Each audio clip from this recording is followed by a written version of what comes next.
Yes dear friends, कैसे हैं आप सब।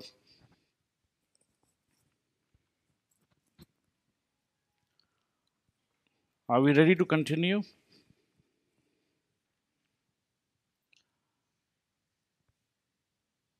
Depreciation on components of an asset. Components का मतलब क्या है? Parts.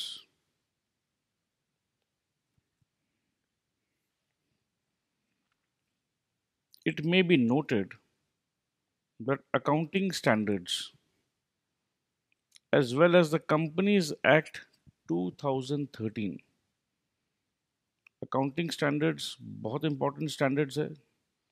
इन स्टैंडर्ड्स को देखकर ही हम अकाउंट्स बनाते हैं। स्टैंडर्ड का मतलब क्या होता है?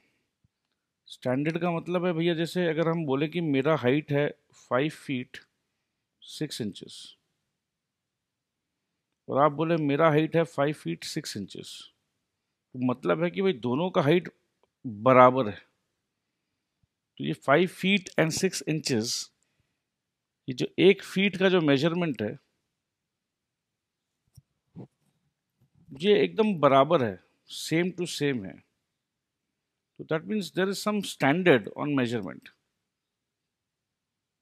ठीक है, तो अकाउंटिंग स्टैंडर्ड मतलब एक अकाउंटिंग के फिक्स रूल्स, कि इस रूल्स को ध्यान में रखते हुए काम करना है। तो अकाउंट्स बनाते समय अकाउंटिंग स्टैंडर्ड का बहुत बड़ा वैल्यू आता है। ठीक है जी, काम करना है, अकाउंटिंग स्टैंडर्ड का वैल्यू लेना है। और कंपनीज एक्ट 2013, कंपनीज एक्ट कहाँ से आ गई सर? हम तो बात कर रहे हैं अकाउंट्स का, ये कंपनीज एक्ट कहाँ से घुसा दिया बीच में? दोस्त, अकाउंट्स किसका बना रहे हो पहले ये बताओ। सर अकाउंट्स तो बनाएंगे कंपनीज का। हाँ जी, अब आया बात समझ में। तो अकाउंट्स बनाने के लिए चाहिए अकाउंटिंग स्टैंडर्ड्स, बट अकाउंट्स बना किसका रहे? मेजर बड़े बड़े कंपनीज कॉरपोरेट्स का। और कंपनी कॉरपोरेट्स में पैसा किसका लगता है? आम जनता का। आम जनता को क्या मिलना चाहिए? उनका पैसा का प्रोटेक्शन। इसीलिए कंपनीज एक्ट भी कुछ कहना चाहती है। क्या बात क्लियर हुआ ये? इट मे बी नोटेड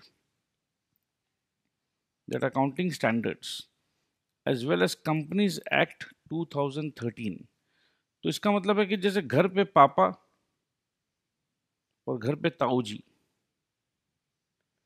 ठीक है, घर के दो इंपॉर्टेंट मेंबर, ये दोनों मेंबर कुछ कहना चाहते हैं।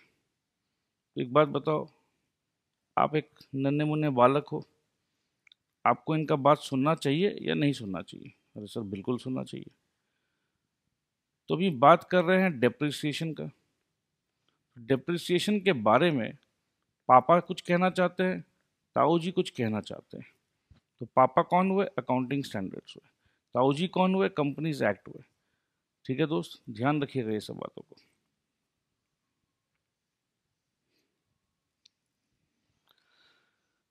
मैं इतना डिटेल में क्यों पढ़ा रहा हूँ दोस्त? ये पापा और ताऊ जी को ध्यान में रखोगे तो जब भी आप आंसर लिखोगे ना, कभी भी आंसर, तो आंसर लिखते समय आपको हमेशा याद रहना चाहिए कि भाई आई हैव टू रेफर, क्योंकि मैं तो नन्हा बालक हूं। तो मैं हमेशा अगर आंसर में लिखूंगा कि as per accounting standard, as per companies act, तो ये बहुत अच्छा लगता है एग्जामिनर को। एग्जामिनर को लगता है वाह, ये बच्चा अपना बात नहीं कर रहा है, ये बच्चा बात कर रहा है कि भाई देखो हमें कितना अच्छा संस्कार मिला है। हमारे पापा जी ऐसा कहते हैं जी, हमारे ताऊ जी ऐसा कहते हैं जी, हमारी दादी माँ ऐसा कहती है जी। जब भी हम कुछ ऐसा बात करते हैं तो सुनने में कितना अच्छा लगता है।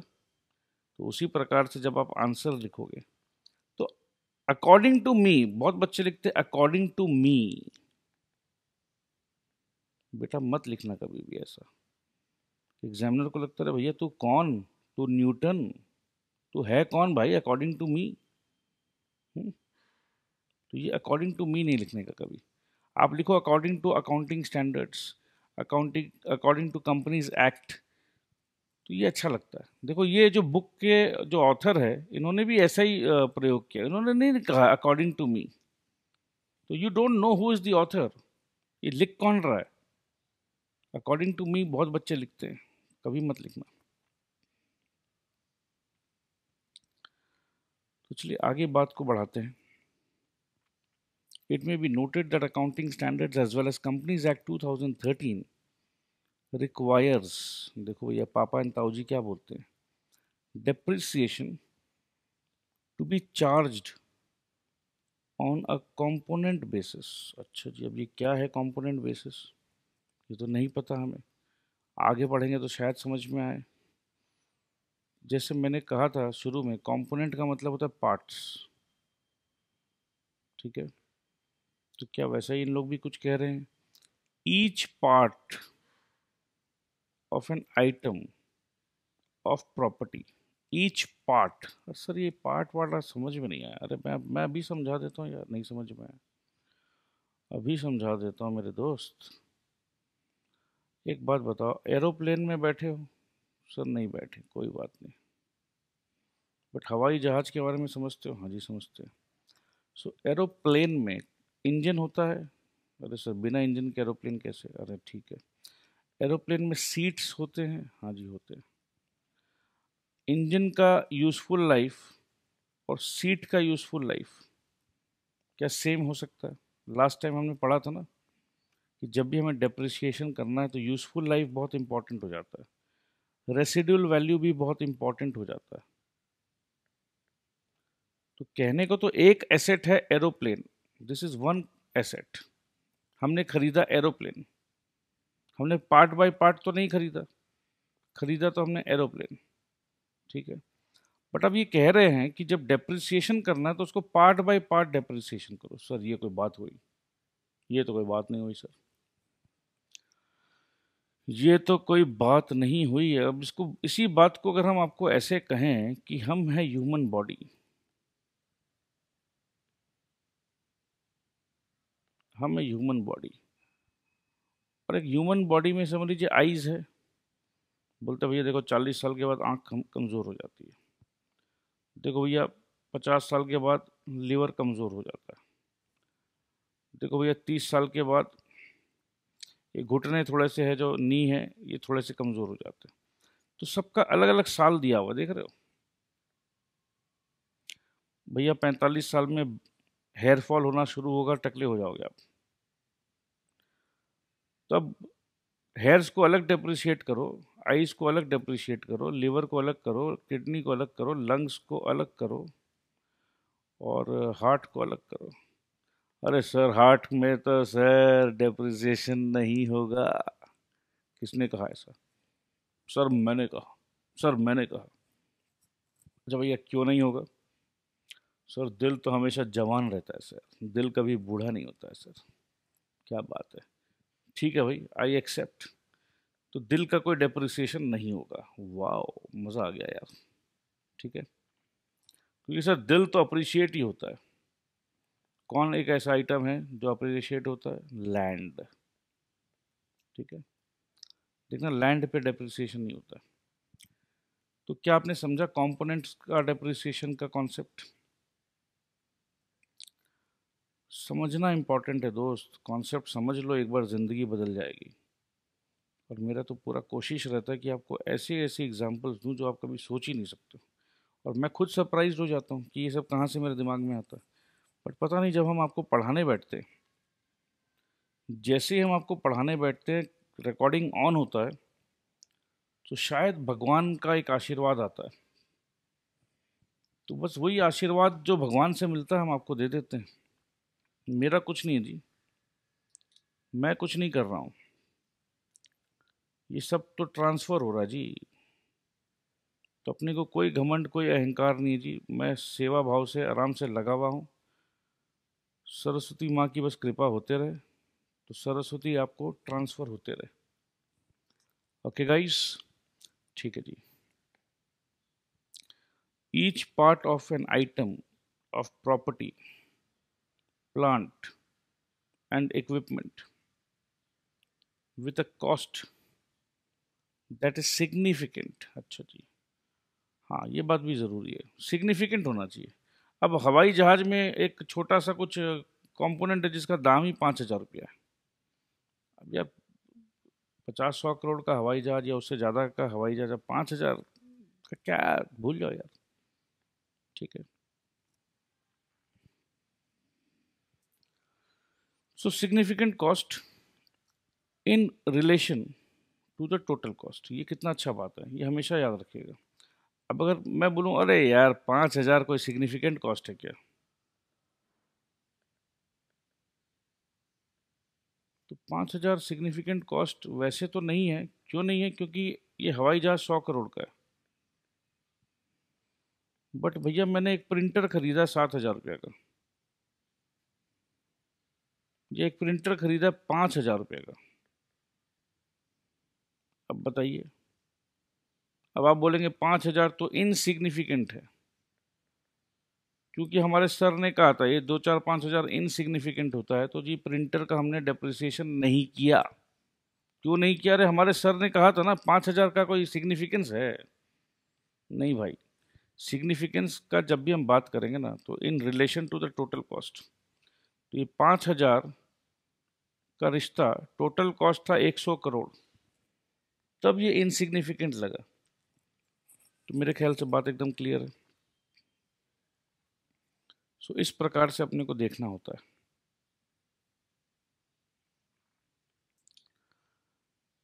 So in relation to the total cost of the item should be depreciated, मतलब सिग्निफिकेंट जो है उसी को डेप्रिशिएट करेंगे, और सेपरेटली, जैसे अभी हमने बताया आपको। तो सेपरेट डेप्रिसिएशन मतलब कंपोनेंट वाइज डेप्रिसिएशन का बात हो रहा है। तो मेरे ख्याल से अब आप समझ गए हो कंपोनेंट वाइज डेप्रिसिएशन क्यों होता है, अलग अलग टाइम फ्रेम होता है, यूजफुल लाइफ अलग अलग होता है, वैल्यू भी अलग अलग होता है। An enterprise should allocate the amount initially recognized in respect of an item of property, plant, and equipment to its significant parts, components, and should depreciate each such part separately based on the useful life and residual value of each particular components. Sir ये useful life and residual value का importance sir एक बार अगर आप बोल देते हैं तो सर ज़िंदगी सेट हो जाती है। ठीक है भाई, सेट कर देते हैं। भाई एक बात बताओ, खरीदा किसी चीज़ को हमने 10 लाख रुपए का, अब मेरे को इसको डेप्रिशिएट करना है, तो डेप्रिशिएट कितना कैसे करें? अगर हम बोलेंगे कि ये 5 साल चलेगा तो 10/5, हम बोलेंगे 4 साल चलेगा तो 10/4, 2 साल चलेगा 10/2, 6 महीने चलेगा। अब बताओ क्या होगा? अगर 6 महीने चलेगा दोस्त, तो ये एसेट नहीं है, नॉट एन एसेट। ये डायरेक्टली प्रॉफिट एंड लॉस में जाएगा, ध्यान रखिएगा। ठीक है, क्योंकि एसेट जो भी 1 साल से ज़्यादा, अबव 1 ईयर, जिसका यूज़ है, उसी को हम लोग बैलेंस शीट में लिखते हैं। ठीक है, तो ये बात एकदम क्लियर है। अब ये 10 लाख का एसेट 4 साल तक चलेगा, 4 ईयर्स, तो 10/4 कर दिया तो 2.5 लाख रुपया आया डेप्रिसिएशन पर ईयर। बट रुको रुको रुको रुको रुको, ये जब एंड में इसका रेसिड्यूल वैल्यू है। जब रेसिड्यू मतलब क्या होता है? जब हमने इसको पूरा यूज कर लिया, यूज करने के बाद, एकदम यूज करने के बाद जो बचता है कुछ, सर इसका मतलब बताइए ना सर। अरे यार, अगर देसी भाषा में समझना तो आम खाते हो दोस्त, आम, मैंगो।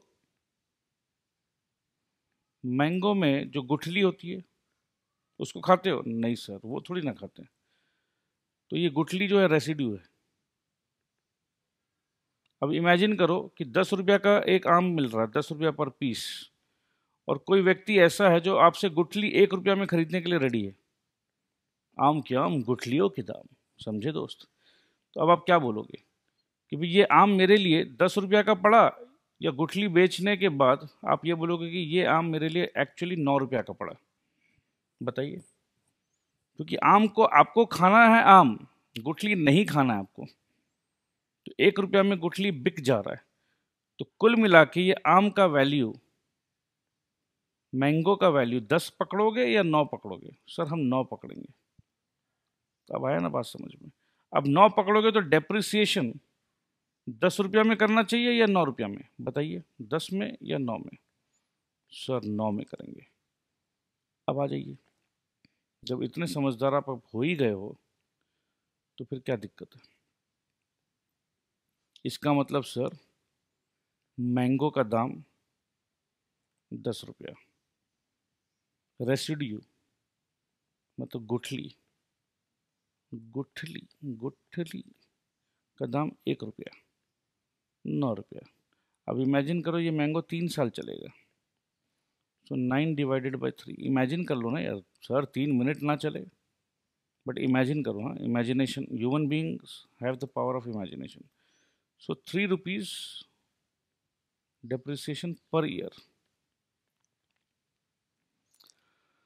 बट हकीकत में सर मैंगो तो संग संग खत्म हो जाता है, तो इसीलिए बेटा मैंगो को कभी भी हम लोग एसेट में नहीं लिखते हैं, समझे क्या नहीं? मगर कोई दिन, कोई ज़माना ऐसा आ जाए कि मैंगो 3-3 साल तक चले, तो देखो भैया, मैंगो अगर 3 साल चलने लग जाए तो मैंगो को भी बैलेंस शीट में एसेट की तरह लिखेंगे। So you have to understand all these things.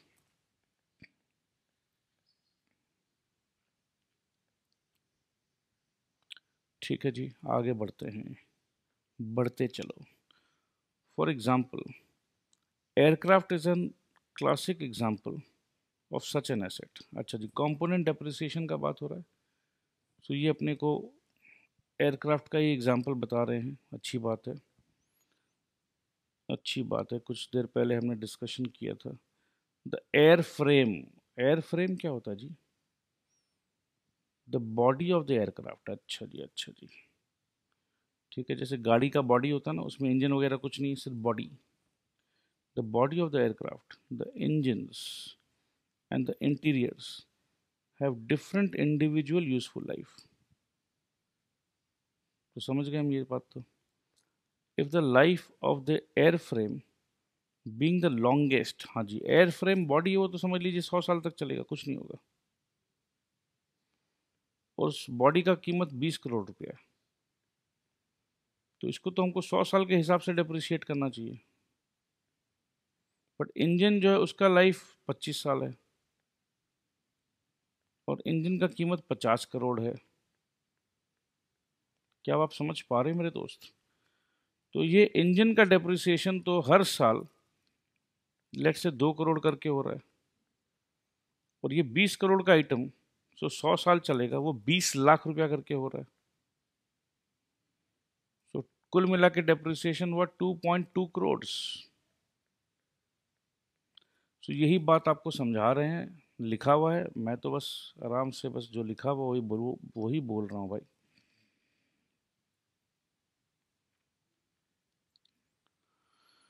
Okay. So being the longest of the individual lives of the three major types of components is taken as the life of the aircraft. It is important that the other two major components, that is the engine and interiors, are depreciated over their respective useful life, not over the life of the airframe. कहने का मतलब यह है कि engine जो 25 करोड़ का है, उसको भी अगर हम 100 साल का डेप्रिसिएशन कर दें, 100 साल का डेप्रिसिएशन है एयर फ्रेम का, तो ये गलत हो जाएगा। हाँ जी, हम भी एक्सेप्ट करते हैं कि गलत हो जाएगा। तो बस ये गलत नहीं करना है, नहीं करेंगे, ठीक है जी, नहीं करेंगे। Other components usually small and low value which will require replacement very frequently may be depreciated over the useful life of airframe and their frequent replacement cost may be charged as expense as and when it is incurred. अब छोटे मोटे जो item है उसको तो जोड़ दिया हमने एयरफ्रेम में ही, ठीक है। क्यों? क्योंकि वो छोटे मोटे आइटम्स हैं, वो जब भी आएंगे ना उसको डेप्रिशिएट नहीं कर रहे हैं अलग से, क्योंकि एक बार जो खर्चा हो गया उसको एयरफ्रेम में जोड़ दिया। इमेजिन करो कि 100 साल चलेगा, एयरफ्रेम का दाम है 20 करोड़। छोटे मोटे बहुत सारे, कम से कम 20 आइटम ऐसे छोटे छोटे आइटम जो 10,000, 20,000, 50,000 का है, और उसको सबको जोड़ के समझ लीजिए 20 लाख रुपया होता है। छोटे मोटे आइटम, ये छोटे छोटे 10-10 हज़ार, 20-20 हज़ार का इनसिग्निफिकेंट आइटम को एक साथ ही हमने 2 करोड़ 20 लाख में जोड़ दिया, या सॉरी 20 करोड़ 20 लाख में जोड़ दिया। ये समझ लो 1 करोड़ रुपया होता है, तो 20 करोड़ एयरफ्रेम और 1 करोड़ ये इनसिग्निफिकेंट छोटे मोटे आइटम। तो आप डेप्रिसिएशन 21 करोड़ पे कर रहे हैं, 21/100। और ये छोटे मोटे आइटम जैसे 20,000 का कुछ आइटम रिप्लेस करना है, तो सीट का cover, let's say seat cover. अब सीट कवर यार क्या, बट एक बार तो लगा था, तो जब लगा था तो उसको यहाँ जोड़ दिया 20+1। अब सीट कवर या कुछ भी आया तो जो आया डायरेक्ट उसको प्रॉफिट एंड लॉस में जोड़ दिया। तो सर क्या इसमें क्या समझाना चाह रहे हैं आप? भैया हम ये समझाना चाह रहे हैं कि अल्टीमेटली, कि समझिएगा, बहुत मस्त बात हम समझाएंगे अभी आपको। अल्टीमेटली कॉन्सेप्ट का पॉइंट है दोस्त, अल्टीमेटली डेप्रिसिएशन का मतलब क्या है? डेप्रिसिएशन का मतलब है कि जो खर्चा है, कॉस्ट, उस कॉस्ट को हमको कहाँ लेकर जाना है? प्रॉफिट एंड लॉस में। डेप्रिसिएशन का मतलब यही है। हाँ जी। सो जो छोटे मोटे कॉस्ट है, छोटे मोटे कॉस्ट है, उसको हम जब भी रिप्लेस करते हैं, इमेजिन अ सिचुएशन की टॉयलेट का सीट कवर या टॉयलेट सीट कवर को हमने रिप्लेस किया। अब ये समझ लीजिए हवाई जहाज का ये 25,000 का आइटम है, बट यार यहाँ तो 20-20 करोड़ का बात हो रहा है। अब ऐसे करके 25,000 करके बहुत सारे आइटम होंगे, छोटे छोटे बहुत सारे आइटम होंगे, तो मिला के चलो 20 करोड़ प्लस 1 करोड़।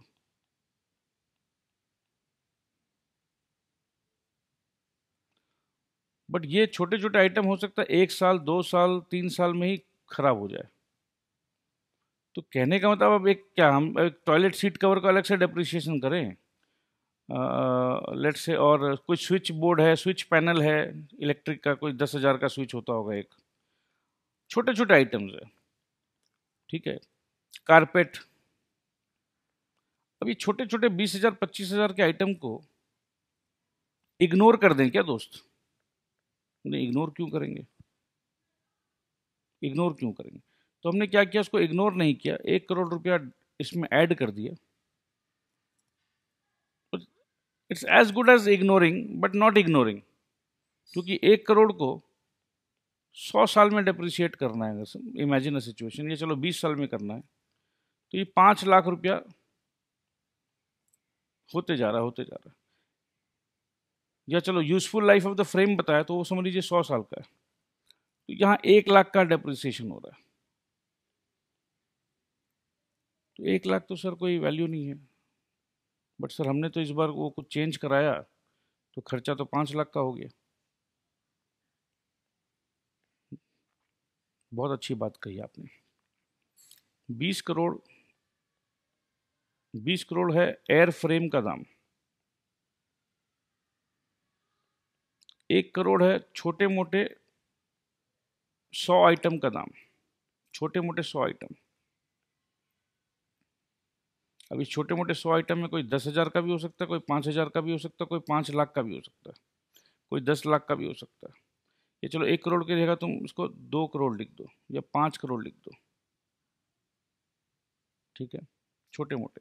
ये 5 करोड़ तो बहुत सिग्निफिकेंट लग रहा है, तो इसको 2 करोड़ मैक्सिमम लिखो, ठीक है। क्योंकि हवाई जहाज 100 करोड़ का है, भूलिएगा मत। तो यहाँ 2 करोड़ इनसिग्निफिकेंट छोटे मोटे आइटम्स। तो ये 22 करोड़ को स्प्लिट करो 20 करोड़ में और 2 करोड़ में, अगर ये डिवाइडेड बाय 100 है तो 20 करोड़ डिवाइडेड बाय 100 अगर हम करते हैं तो ये 20 लाख पर ईयर हुआ। ठीक है, और यहाँ जो ये 2 करोड़ रुपया है इसको भी बाय 100 करो तो ये 2 लाख रुपया पर ईयर हुआ। सो 2 लाख का डेप्रिसिएशन हो रहा है। तो ठीक है, हो सकता है 4th ईयर में कुछ 5 लाख का रिप्लेसमेंट आया तो ये 2 + 2 + 2 + 2 तो चल ही रहा है डेप्रिसिएशन। तो ये कहाँ गया? प्रॉफिट एंड लॉस में गया। ठीक है, सो 2 करोड़ का आइटम 8 लाख तो डेप्रिशिएट कर ही दिए हैं, बट 5 लाख रुपया जिस दिन मेरे को लगा खर्चा कर दिए और इसको भी P&L में डाल दिए। तो उस साल 2 + 5 प्रॉफिट एंड लॉस में 2 लाख डेप्रिसिएशन जो जा रहा था वो तो गया ही है, क्योंकि ये 2 लाख जो है एक्चुअली एक साथ जाता है, 22 करोड़ डिवाइडेड बाय 100, राइट। सो ये अपने आप 22 लाख 22 लाख 22 लाख 22 लाख 22 लाख करके जा रहा है। ये विभाजित होकर नहीं जा रहा है, ये तो हमने आपको दिखाया है। बट उस दिन या 4 साल या 3 साल बाद जब एक छोटा मोटा या कुछ भी रिप्लेसमेंट हुआ, या एक टॉयलेट का सीट कवर रिप्लेस हुआ 25,000 का, वो जैसे रिप्लेस हुआ वो डायरेक्ट प्रॉफिट एंड लॉस में चला गया। सो एक तरफ ये 22 लाख 22 लाख 22 लाख का डेप्रिसिएशन तो जा ही रहा है, और जैसे ही कोई चीज़ रिप्लेस हो रहा है उसको डायरेक्टली प्रॉफिट एंड लॉस में डाल दे रहे हैं। तो ये बात था, तो इग्नोर नहीं कर सकते थे इस कॉन्सेप्ट को। सो हमने आपको अलग से समझा दिया दोस्त। डिटेल्ड कॉन्सेप्ट है, बहुत काम में आने वाला है, बट सीए फाउंडेशन पे इतना काम नहीं आने वाला दोस्त, बट इंटरमीडिएट लेवल पे बहुत काम में आने वाला है। होता क्या, देखो सीए इंटरमीडिएट पे टीचर्स भागते हैं, teachers would run at a speed, क्योंकि उनको लगता है कि ये सब बात तो फाउंडेशन में कवर हो चुका है। ठीक है, सो अब इसमें क्या होगा, जो बच्चे मेरे से इंटरमीडिएट पे पढ़ेंगे, सो मैं उनको यही कहूंगा कि भाई फाउंडेशन के लेक्चर्स भी एक बार प्लीज देख लीजिए, क्योंकि अब ये सेम टू सेम इतना डिटेल्ड एक्सप्लेनेशन तो इंटरमीडिएट पे नहीं करेंगे ना दोस्त, क्योंकि ये तो फाउंडेशन पे हमने पढ़ा दिया है। तो उन बच्चों को इंटरमीडिएट में कहेंगे कि भाई ये काम करो, ये लिंक है, ये लेक्चर का लिंक है, आप आराम से घर पे ये लेक्चर को जरूर देख के आना। बट जो बच्चे मेरे साथ फाउंडेशन पे जुड़े हुए हैं उन बच्चों को कोई दिक्कत नहीं हो रहा है, वो पहले से डिटेल में पढ़ाई कर लिए हैं। सो इंटरमीडिएट में और मज़ा से पढ़ाई करेंगे हम लोग, कॉन्सेप्ट हमारे मजबूत है।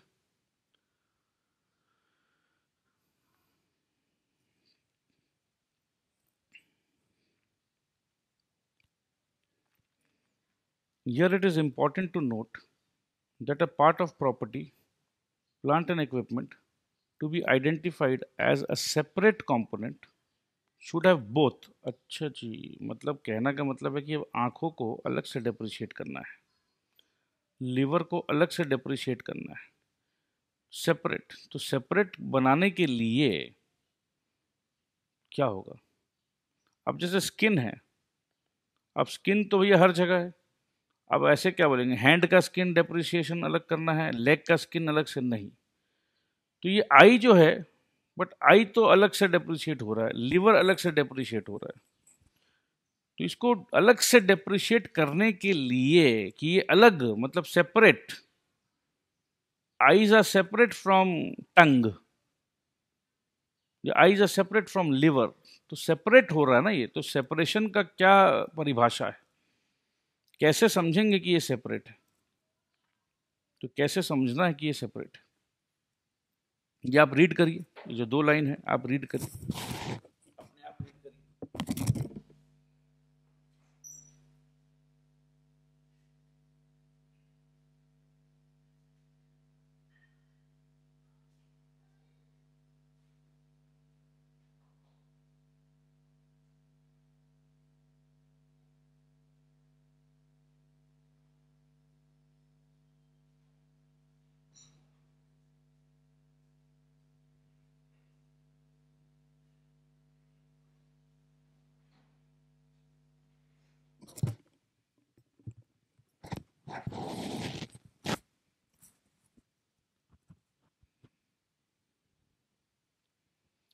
चलिए हम ही रीड कर देते हैं। Significant cost when compare to overall cost of item of property plant and equipment. हाँ, सिग्निफिकेंट कॉस्ट होना चाहिए। अब जैसे इंजन जो है उसको सेपरेट करेंगे, क्योंकि इंजन का भैया 25 करोड़ रुपया लगा हुआ है। अब सीट कवर, जो टॉयलेट सीट कवर है 25,000 का, क्या वो 100 करोड़ में सिग्निफिकेंट है? नहीं है। क्योंकि ये सिग्निफिकेंट नहीं है तो क्या इसको सेपरेट डेप्रिसिएशन करेंगे हम लोग? टॉयलेट या सीट कवर या लेट्स से क्या बोलते हैं, इलेक्ट्रिक का कोई स्विच विच हो जो सस्ता हो, कोई कारपेट वारपेट लगा रखे हैं, कुछ कपड़ा लगा रखे हैं? नहीं नहीं सर, क्या है कपड़ा वपड़ा 10,000 20,000 50,000 का चीज़ है। तो सिग्निफिकेंट कॉस्ट होना चाहिए। एंड एस्टिमेटेड यूजफुल लाइफ, हाँ यूजफुल लाइफ अगर पता ही नहीं है तो कैसे करेंगे हम लोग? तो यूजफुल लाइफ तो वैसे अपने समझ में आ चुका कि बहुत इंपॉर्टेंट बात है। और depreciation method different from the rest parts of the property plant and equipment. ये कुछ ऐसा हो सकता है कि भाई देखो, इसको तो हम अलग डेप्रिसिएशन मेथड से करेंगे। इंजन जो है, इंजन का डेप्रिसिएशन मेथड अलग है, अलग सेपरेट। तो कोई भी चीज़ अगर अलग होता है तो उसको तो अलग करना ही पड़ता है। जैसे घर पे, अगर हमारे घर पे कुछ खाना बनता है तो एक इंसान प्याज नहीं खाता है, तो बोलते हैं ना भैया इसके लिए अलग से बनाओ, अलग से, क्योंकि ये सेम नहीं है, ये प्याज नहीं खाता है तो अलग से बनाओ। तो अगर इसमें ये मेथड जो डेप्रिसिएशन का जो हम लोग कर रहे हैं, ये इंजन जो है वो सेम मेथड पे नहीं हो सकता है, तो इसको निकालो, इसको निकालना पड़ेगा अलग से। तो जब भैया किचन में, रसोई में जब सब्जी बनता है ना, समझिएगा बात को, सब्जी जब बन रहा है तो सब्जी तो सबके लिए बन रहा है, बट इसमें कुछ पोर्शन जो है, कुछ पोर्शन साथ में नहीं रह सकता क्योंकि प्याज नहीं खाएगा। तो अभी तक इसमें प्याज नहीं डला है, ठीक है, प्याज नहीं डला, ऑनियन नहीं डला है अभी तक। तो ये पोर्शन जो है इसको सेपरेट कर दो और ये सारे पोर्शन पे ऑनियन डाल दो। तो ये सारे ऑनियन वाले वन ग्रुप में हो गए, तो ये नॉन ऑनियन सेपरेट ग्रुप हो गया। अब दो अलग अलग ग्रुप बन गया। तो इसीलिए कभी कभी कुछ ऐसा कंपोनेंट होता है, ऐसा कंपोनेंट होता है जिसको सेम ग्रुप में नहीं रख सकते। दैट इज डिफरेंट यार, come on man, come on. मेरे को उसी ग्रुप में डाल दिए, मेरे को भी, यार बड़ा नाइंसाफी यार। यार अपने अलग है भाई, अपना कैटेगरी अलग है दोस्त, मेरे को भी उस कैटेगरी में डाल के अच्छा नहीं किया। होता है ना, कुछ कुछ कंपोनेंट ऐसा बोलता है कि मेरे को वैसा मत समझो, मैं अलग हूँ। ठीक है भैया, तू अलग है तो तेरे को अलग ट्रीटमेंट देंगे, और जो लोग सब एक जैसे हैं उनको अलग ट्रीटमेंट मिलेगा। A significant part of an item of property, plant and equipment may have useful life and a depreciation method that are same। वही तो बात कर रहे थे कि भाई हम लोग तो एक जैसे हैं, हम लोगों को इतना नखरा नहीं है। As the useful life and the depreciation method of another significant part, another। अब जैसे घर पे 4 भाई बहन हैं, उसमें से 3 तो भैया एक जैसे हैं, बट एक बंदा जो है ना, वो अपने आप को भैया पता नहीं शाहरुख खान समझता है। उसको तो हर जगह प्रॉब्लम है, वो अपने आप को कुछ और ही समझता है।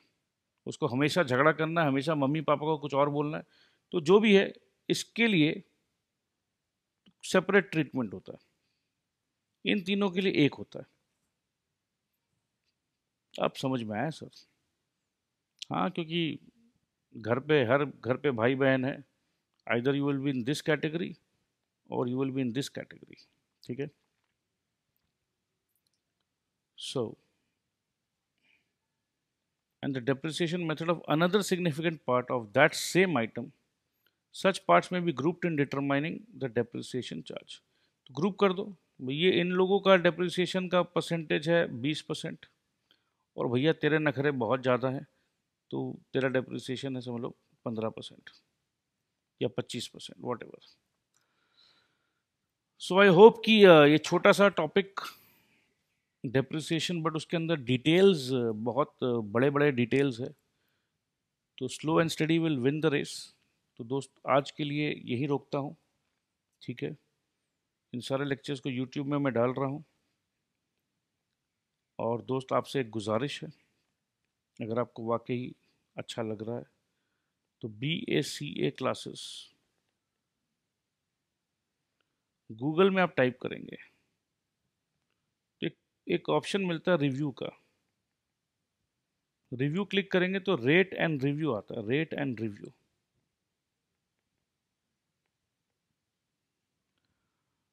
तो भैया आज तक तो मोटा मोटी मैक्सिमम लोग 5 स्टार रेटिंग दे रखे हैं, तो बड़ा अच्छा लगता है। कुछ लोग हैं जो 4 स्टार दिए हैं, तो जो भी 4 स्टार 3 स्टार 1 स्टार कुछ भी देना चाहे वो आपकी इच्छा है। तो भैया देखो 5 स्टार के नीचे दे रहे हो तो रीज़न बता देना, बस रीज़न बता देना कि भाई आप ये इम्प्रूव कर लीजिए, तो हम आपको 5 स्टार दे देंगे। तो उससे क्या, मेरे को एक मौका मिलता है इम्प्रूव करने का। तो ये मौका चाहिए मेरे को, क्योंकि ये फीडबैक चाहिए मेरे को। ये फीडबैक जो है दोस्त, ये बहुत इंपॉर्टेंट है। ये फीडबैक जो ये पावर देता है। तो दोस्त इंडियन ट्रेडिशन के हिसाब से मैंने आपको दी सरस्वती,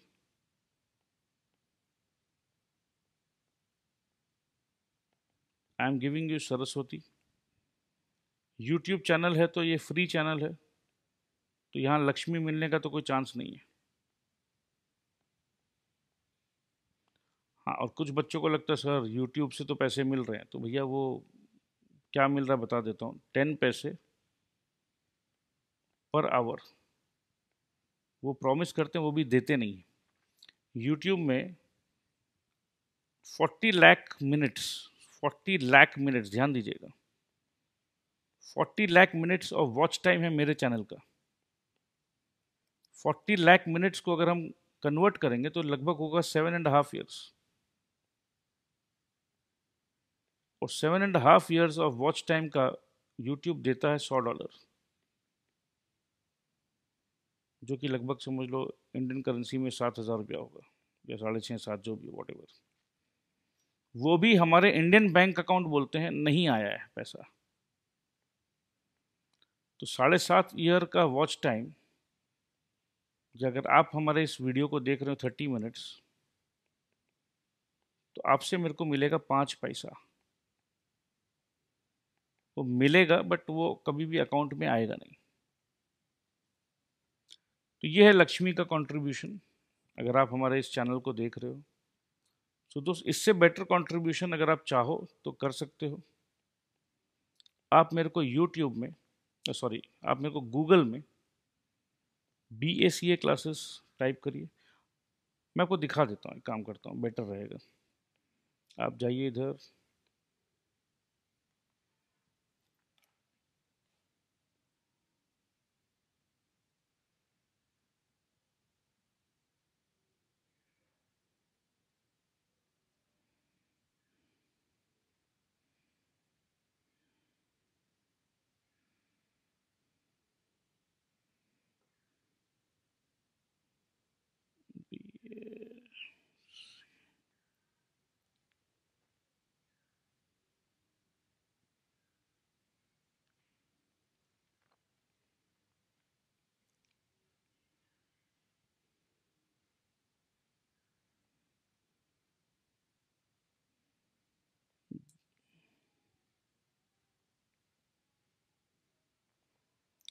तो ये पहुँच गए हम BACA क्लासेस में। तो यहाँ पर अंदर क्लिक किए, ये रिव्यूज़ का जो पोर्शन है इस पर क्लिक किए।